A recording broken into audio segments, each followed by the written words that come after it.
Hey there, my friend, and welcome. Today, you're not just going to hear a story. You're going to live inside the life of a man who started with absolutely nothing and became one of the most powerful minds in human history.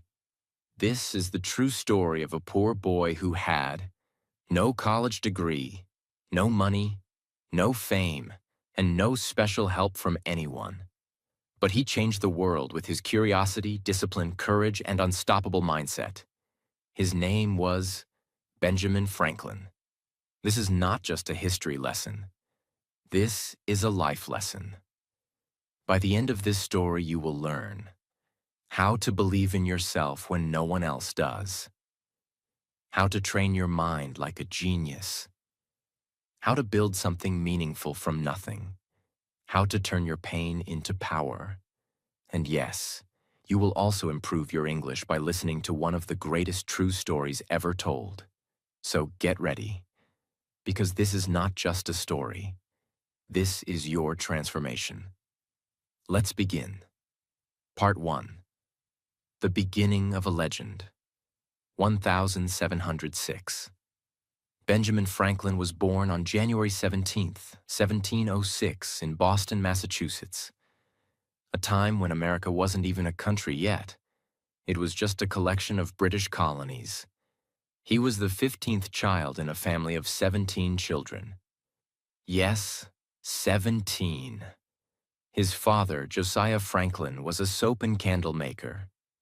His mother, Abiah Folger, was Josiah's second wife. The family was poor.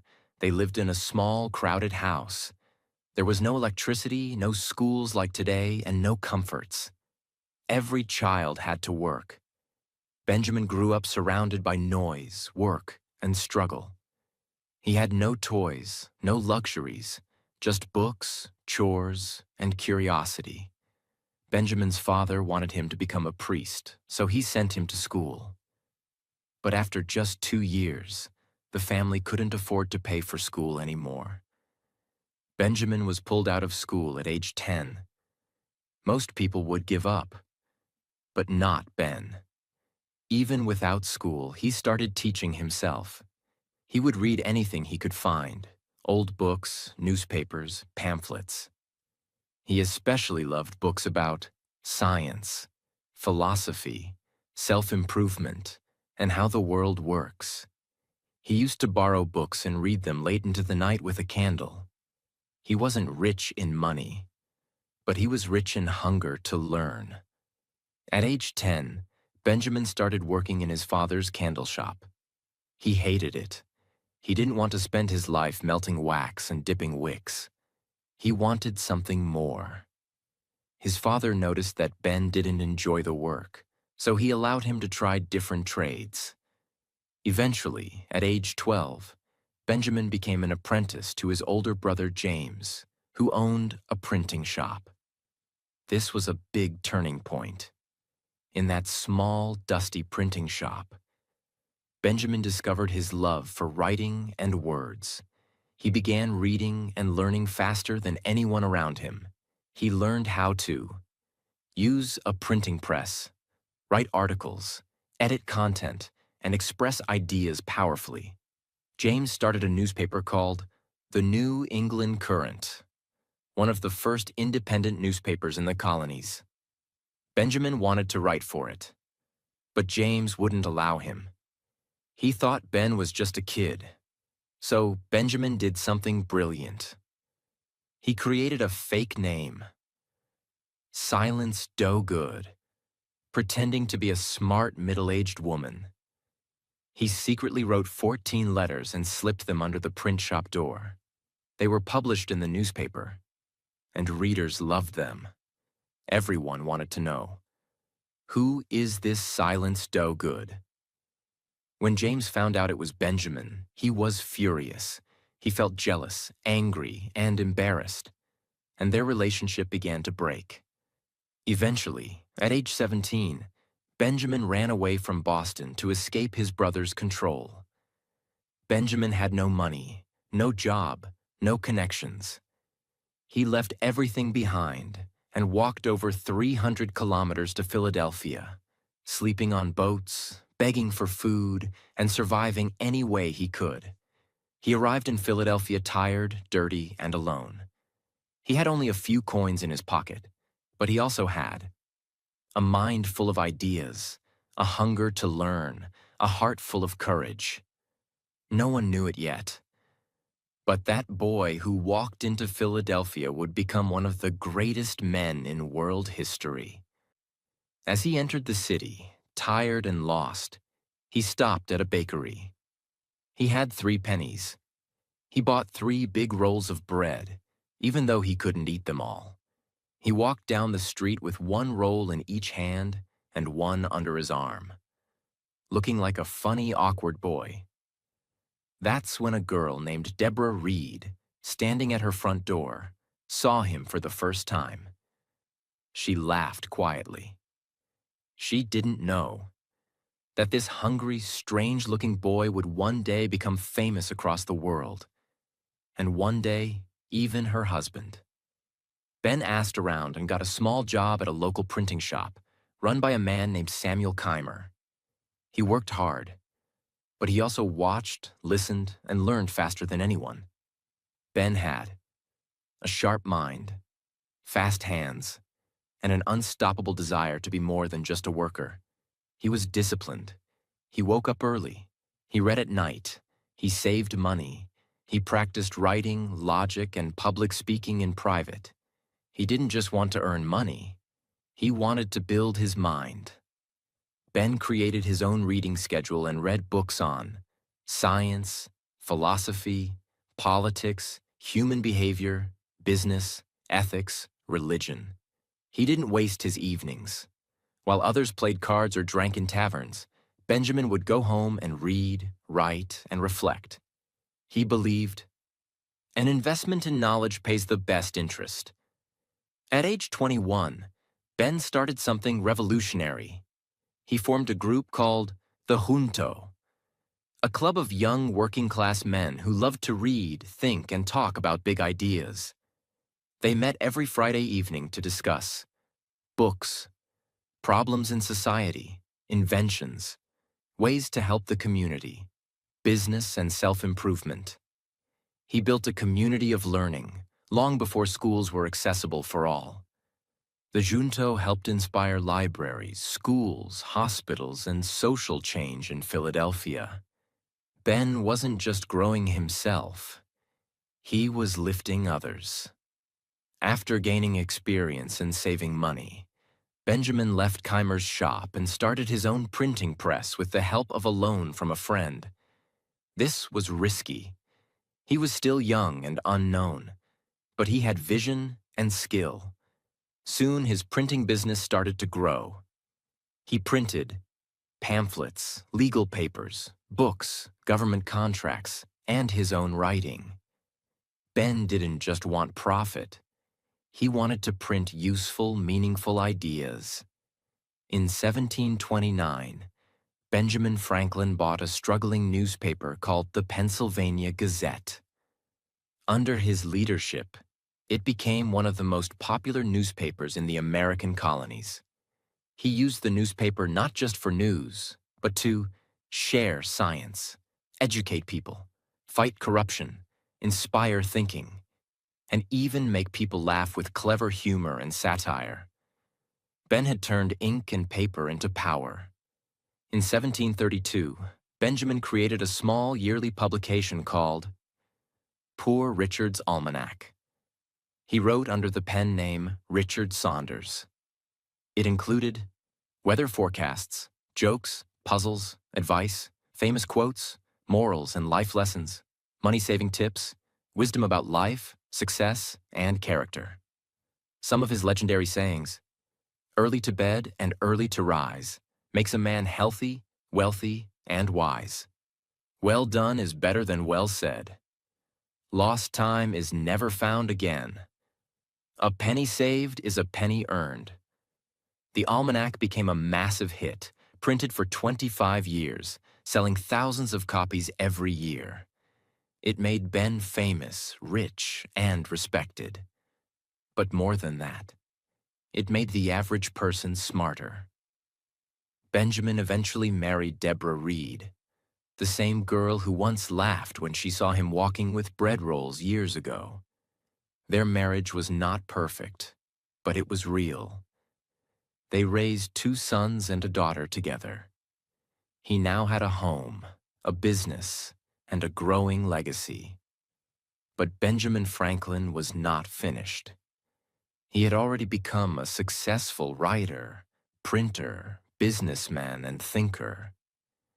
Next, he would become a great inventor, a visionary scientist, a public leader, and eventually, a founding father of an entire nation. Part 2. The inventor, the scientist, the genius.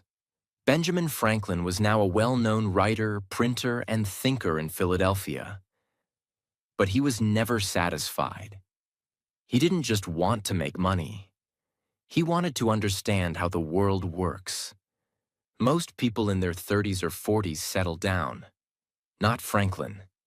This was the beginning of his scientific mind, and it would take him far beyond printing. He asked himself simple but powerful questions. What is electricity? Why does lightning strike? Can we store power? How does the human body work? Can we make life easier with inventions? And then, he started experimenting. In the 1740s, Franklin became fascinated by electricity. At that time, it was a mysterious force. People saw sparks or shocks, but no one truly understood it. There were no wires in homes, no light bulbs, no power stations. Electricity was something people feared or laughed about. A trick, not a tool. But Franklin believed it was something real, something natural, and maybe even something useful.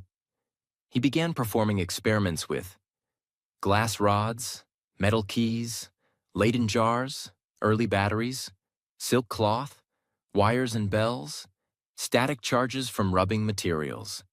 He wanted to learn what electricity truly is, not by guessing, but by doing. He was not a trained scientist. He didn't have a lab. He had no formal education, but he had curiosity, focus, and courage. Franklin didn't just do experiments. He helped shape the language of science. He created new words we still use today, such as battery, conductor, charge, positive and negative, for electrical currents. Electrician, he gave it its modern meaning. He was not just discovering, he was defining the invisible world of energy. In 1752, Franklin had a bold, risky idea. He believed that lightning was the same as electricity, but no one had proven it. People thought it was dangerous magic from the sky. Churches feared it. Scientists were unsure. So Franklin designed a now famous experiment.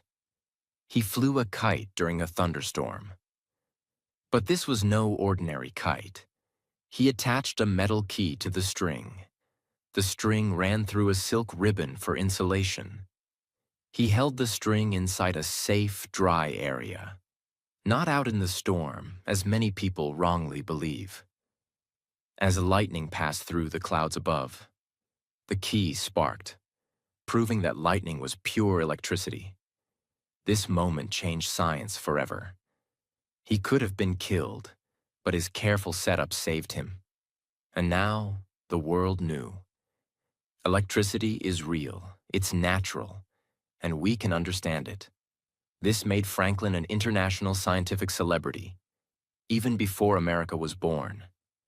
After proving that lightning was electricity, Franklin invented something that would save millions of lives. The lightning rod. Before this, buildings, especially tall ones like churches and barns, were constantly struck by lightning and caught fire. Franklin's invention gave lightning a safe path to the ground. It was a simple metal rod placed at the top of a building, connected by wire to the earth. This invention reduced death and destruction, made buildings safer, and showed that science can protect human life. Many religious leaders opposed it at first. They thought lightning was a punishment from God. But soon people realized Franklin's rod was saving lives, not challenging faith. Franklin never stopped inventing. He didn't create things to get rich. In fact, he never patented a single invention. He believed inventions should be shared freely to help humanity. Here are some of his most famous inventions. 1. Bifocal glasses. Franklin had trouble seeing both near and far. So he created bifocals, glasses with two lenses in one, so you can read and see distance without switching. Millions still use this today. 2. The Franklin stove. Homes used fireplaces for heat, but they wasted energy and caused smoke. Franklin invented a metal stove that used less wood, produced more heat, and kept homes warm safely. It was especially helpful for poor families.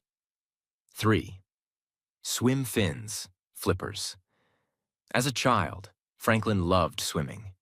He invented early hand paddles to help people move faster in water, an early version of swim fins. The long arm. He created a simple tool to grab books from high shelves. It was a wooden pole with a claw, useful, creative, and still used in new forms today. 5. Glass harmonica. Franklin loved music. He created a unique instrument using glass bowls that made beautiful sounds when played with wet fingers. Even Mozart and Beethoven composed music for it. Franklin's experiments weren't just local. He began writing letters to scientists in France, England, and Germany, sharing his results. He was elected into the Royal Society of London and many other academies, despite having no college degree. He received medals, awards, and letters of admiration from kings, philosophers, and scientists. People now called him the Newton of the New World. And yet, Franklin stayed humble. He said, "I never knew a man who was good at making excuses who was good at anything else." He continued to write and publish essays on human nature, science, morality, public improvement, philosophy. His ideas inspired readers to think for themselves, ask better questions, and become better citizens. He believed, reading makes you wise, writing makes you powerful, curiosity makes you grow, discipline builds character. At this stage in life, Franklin had become a successful businessman, a respected scientist, a public servant, a loved family man, a friend to thinkers and leaders around the globe.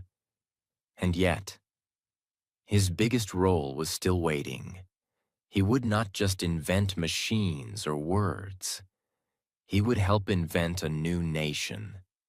By the late 1750s and early 1760s, Benjamin Franklin was no longer just a man of science. He had become one of the most respected minds in the entire British Empire.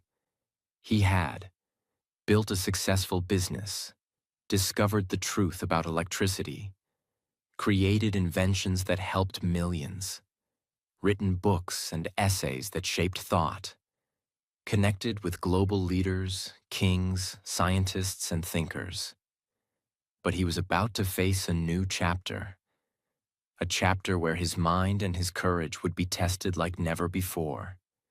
Because across the Atlantic Ocean, in the British colonies of America, a fire was starting, and Franklin would become one of the few men brave enough to face it. Let's understand the world Franklin was living in. 13 British colonies existed in America. All were ruled by King George III of Great Britain. These colonies paid taxes to Britain, but they had no voice in the British Parliament. People began to ask, why should we pay taxes if we don't have representation? Franklin understood this feeling. He had traveled between Philadelphia and London many times. He had spoken in front of kings, ministers, and wealthy leaders. He saw how the rich and powerful in Britain looked down on Americans. They called them rebels or uncivilized. Franklin, proud of his roots, began to feel divided inside. Am I a loyal subject of the king, or a voice for American liberty? In 1765, the British government passed the Stamp Act. This law forced American colonists to pay taxes on newspapers, legal documents, magazines, even playing cards. People were furious. This was not just about money. It was about freedom. They believed the British were treating them like slaves, not citizens. Franklin, who was in London at the time, was asked to defend the American people. And he did. In 1766, Franklin appeared before the British House of Commons, a powerful group of lawmakers. He stood alone in a huge hall surrounded by noblemen, officers, and critics. And he calmly explained why Americans were angry. He told them, Americans are loyal, but they want to be treated fairly. They believe in freedom, not forced control. They are willing to pay taxes, but only if they have representation. His speech was so powerful, so clear, so honest, that the Stamp Act was repealed, canceled, soon after. Franklin had won with words, not war. But the British still didn't respect the American colonies, and tension kept rising. Franklin loved peace. He tried everything he could to stop a war from happening. He sent letters, held meetings, spoke with ministers, warned both sides. But the British didn't listen, and Americans had had enough. In 1775, war began between Britain and the colonies. Guns were fired. People died. The American Revolution had begun, and Franklin knew it was time to stop being a messenger. It was time to become a revolutionary. In 1776, the colonies decided to break free from British rule. They chose a group of men to write a bold new document, the Declaration of Independence. Benjamin Franklin was one of them, alongside Thomas Jefferson, John Adams, and others. If the revolution failed, every man who signed it would be hanged as a traitor. But Franklin stood firm. He believed in freedom, human rights, and equality. He famously said, "We must all hang together, or we shall surely hang separately." On July 4th, 1776, the Declaration was adopted. America was born, at least on paper. But the war was still raging. Now came one of Franklin's greatest challenges. America was fighting the most powerful army in the world, Britain. They needed help. They needed money. They needed France. So Franklin, now 70 years old, crossed the dangerous Atlantic Ocean to travel to France alone on a secret mission. His goal: convince the French king to support America, get weapons, ships, and money, build an alliance that could change the war. But this wasn't easy. In France, Franklin became a celebrity. The French people loved him, his gray hair and simple clothes, his wisdom and wit, his ideas of freedom and equality. He was seen as a man of the people, not a royal puppet. He used charm, diplomacy, and intelligence to slowly gain the trust of the French court. It took years of effort, but finally, in 1778, France signed a treaty with America. This was a turning point in the war. Franklin's diplomacy helped bring French soldiers, warships, weapons, resources that America desperately needed. The war continued for years. But in 1783, the British finally accepted defeat. A peace treaty, called the Treaty of Paris, was signed, and Benjamin Franklin was one of the main negotiators who helped create that treaty. After years of writing, fighting, speaking, and sacrificing, Benjamin Franklin had helped make the impossible happen. America was free. He wasn't just an American hero. He was now a symbol of freedom, intelligence, and courage around the world. In France, they built statues of him. In England, people who once hated him now respected him. In America, he was loved more than ever. He had become a voice for peace, a fighter for liberty, a builder of nations. And yet, his journey was not over. He still had more to give. Part 3. The Final Battles of a Legend. In 1785, after spending nearly a decade in France, Benjamin Franklin, now 79 years old, returned to Philadelphia. He had left as a rebel. He returned as a hero. People lined the streets to welcome him.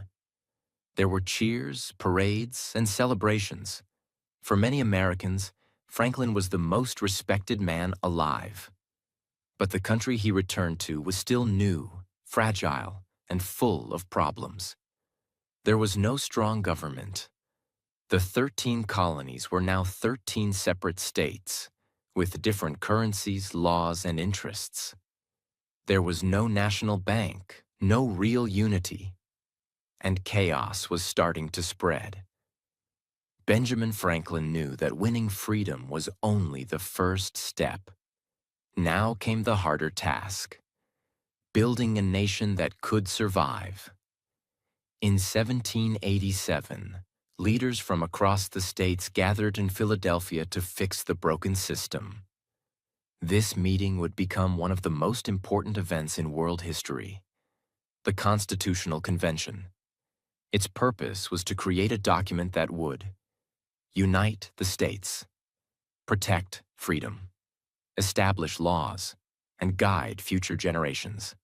And Benjamin Franklin, now 81 years old, tired, and suffering from severe pain and illness, was there every day. He couldn't stand for long.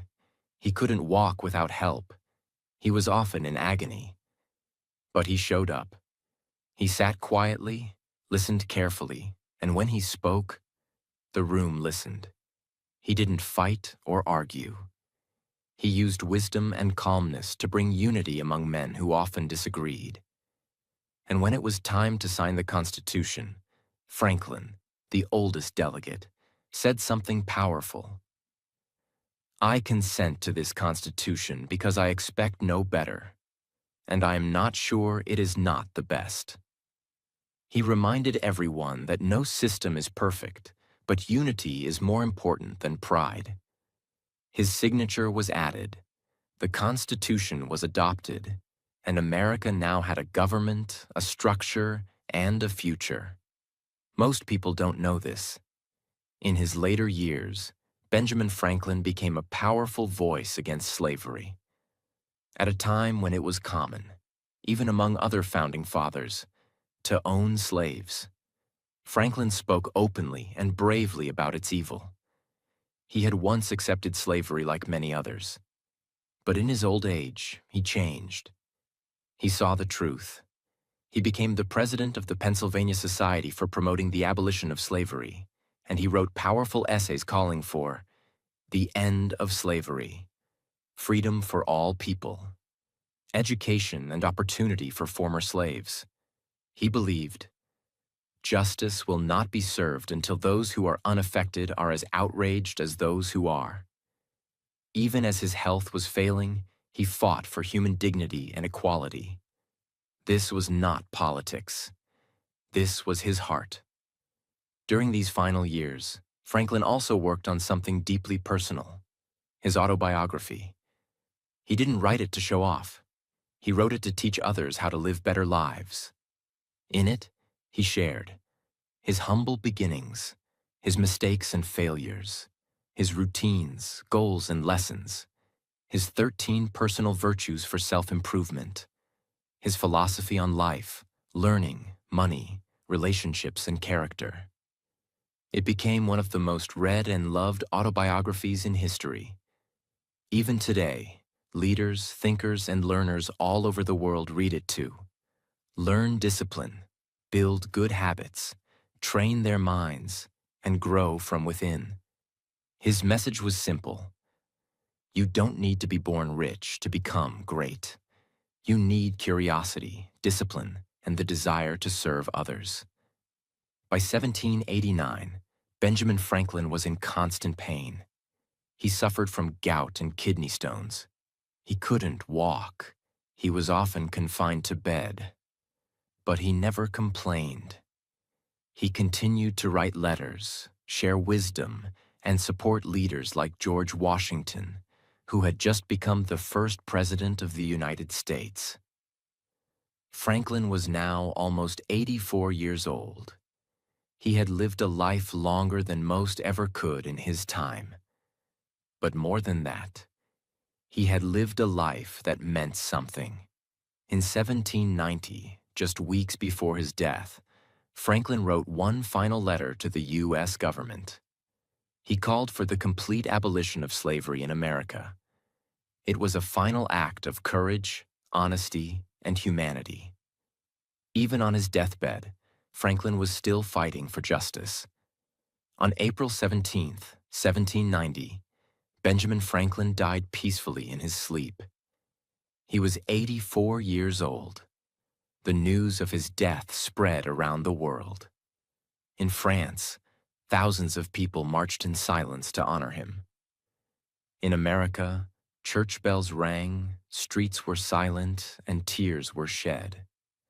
In England, even his old enemies wrote words of respect and honor. More than 20,000 people attended his funeral in Philadelphia, the largest funeral in American history at that time. He was buried next to his wife, Deborah, who had died 16 years earlier. His tombstone, which he had written himself, said, "Benjamin Franklin, printer. Not politician, not scientist, not ambassador, not philosopher, just printer." Because that's how humble he was. Even in death, he wanted to be remembered as a simple man who used words and ideas to build something bigger than himself. Franklin died with no titles, no huge property, no throne. But he left behind a free country, a living constitution, millions of lives improved through invention and wisdom, ideas that still guide the world, a message that anyone from any background can rise and lead. He left behind something bigger than any monument, a mindset. Part 4. The Legacy That Never Died. When Benjamin Franklin died in 1790, the streets of Philadelphia, once filled with his voice, his printing presses, his inventions, his footsteps, fell into silence. But this silence wasn't empty. It was a silence of respect, of loss, and of deep reflection. Because the man was gone, but his impact had only just begun. Let's stop and remember what this one man did in one lifetime. He dropped out of school at age 10, taught himself by reading old books, worked as a printer, editor, and publisher, created Poor Richard's Almanac, which became one of the most read books in history, discovered that lightning is electricity, invented the lightning rod, bifocal glasses, and the Franklin stove, created America's first public library, founded the first fire department, the first hospital, and the first public university in Pennsylvania, formed the first mutual insurance company, negotiated with kings, spoke in parliaments, and helped win America's independence, wrote and signed the Declaration of Independence, Treaty of Paris, and the U.S. Constitution, opposed slavery, inspired people across the world to believe in freedom, knowledge, and progress. And he did all of this with no technology, no formal education, no privilege, no shortcuts, no excuses. How? Because Benjamin Franklin never waited for permission. He never complained about what he didn't have. He used what he had and became more than anyone imagined. Franklin's autobiography, written quietly during his final years, became a global treasure. Why? Because it wasn't just about what he did. It was about how he thought, how he lived, and how anyone could become great. He didn't say, "Look how amazing I am." He said, "Here's what I learned. Now you try." He listed 13 personal virtues that guided his daily life. 1. Temperance, control over food and drink. 2. Silence, speak only what's helpful. Third order, organize your time and space. Fourth resolution, decide, then act. 5. Frugality, spend only on what helps. Sixth industry, always stay productive. 7. Sincerity, be honest and kind. 8. Justice, do what is right. 9. Moderation, avoid extremes. 10. Cleanliness, keep yourself and surroundings neat. 11th. Tranquility, stay calm during storms. 12th. Chastity, respect relationships. 13. Humility, imitate Jesus and Socrates. Franklin tracked these daily in a notebook, aiming to improve one virtue each week. This wasn't about being perfect. It was about growth, character, and self-discipline. People all over the world, even now, use this simple system to transform their lives. You may not realize it, but some of the quotes and sayings we use today came from Franklin's pen, like, "Time is money. An ounce of prevention is worth a pound of cure. A penny saved is a penny earned. Tell me and I forget. Teach me and I remember. Involve me and I learn. Well done is better than well said. He that can have patience can have what he will. Never leave that till tomorrow, which you can do today." These aren't just quotes. They are life tools, given to us by a man who lived them. His influence on the modern world. Let's break it down even more. 1. Education. He helped create the first public library and university.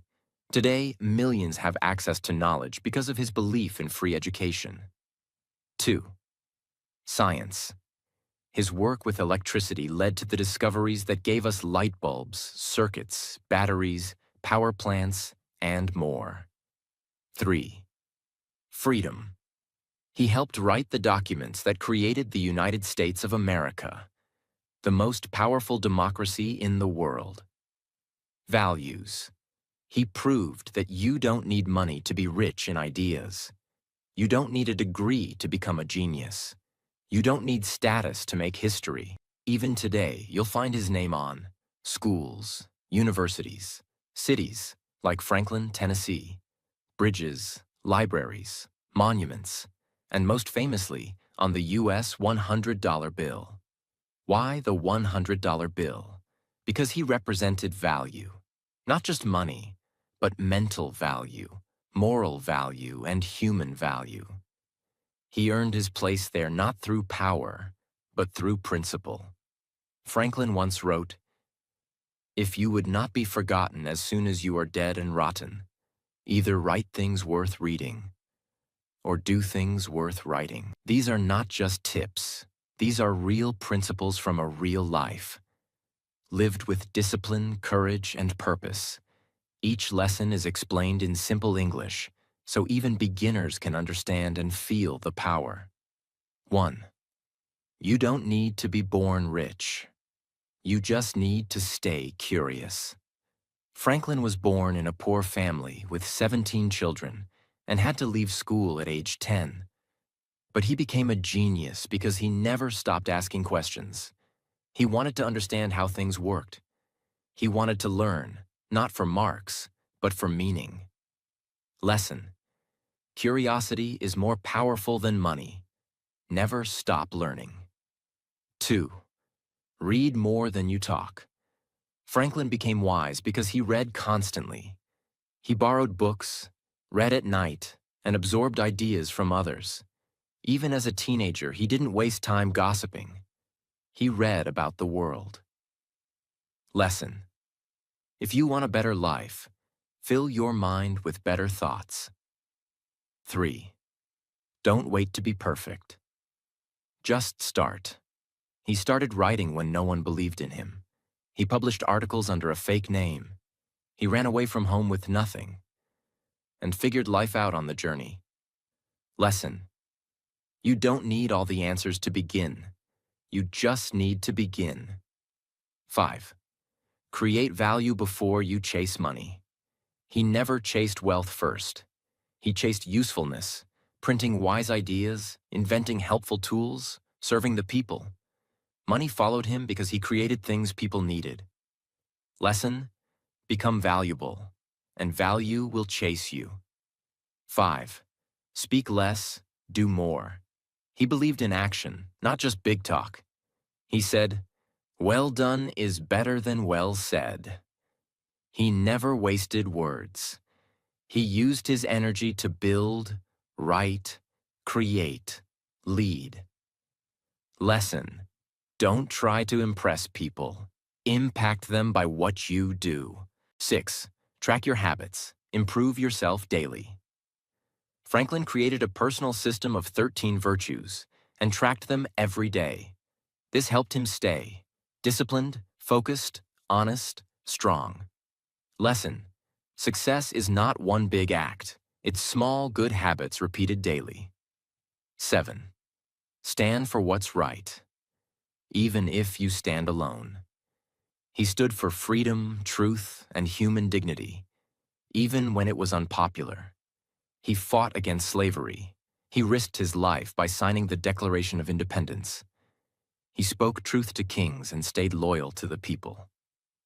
Lesson: don't be afraid to speak up, even when it's hard. 8. Age is never an excuse. He was 70 years old when he crossed the ocean to win France's support. He was 81 when he helped write the U.S. Constitution. He worked till his last breath. Lesson: if your soul is strong, your age doesn't matter. 9. Give more than you take. Franklin never patented any invention, not even the lightning rod.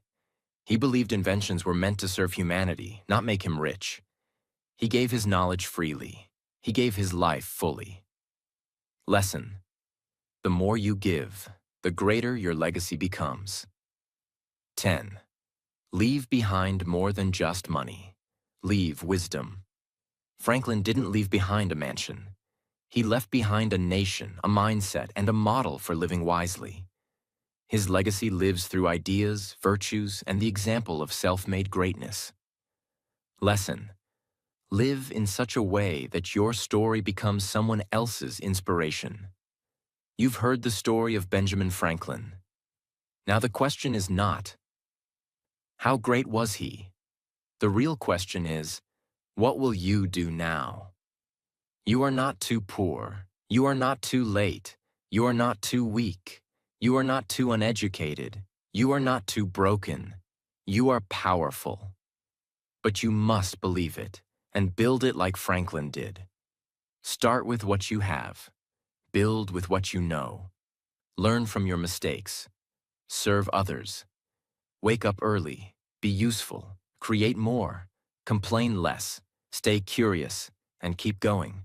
Because if a candlemaker's son with 2 years of schooling can change the world, why not you? Thank you for watching this story. Now go live a life worth remembering. Your legacy begins today.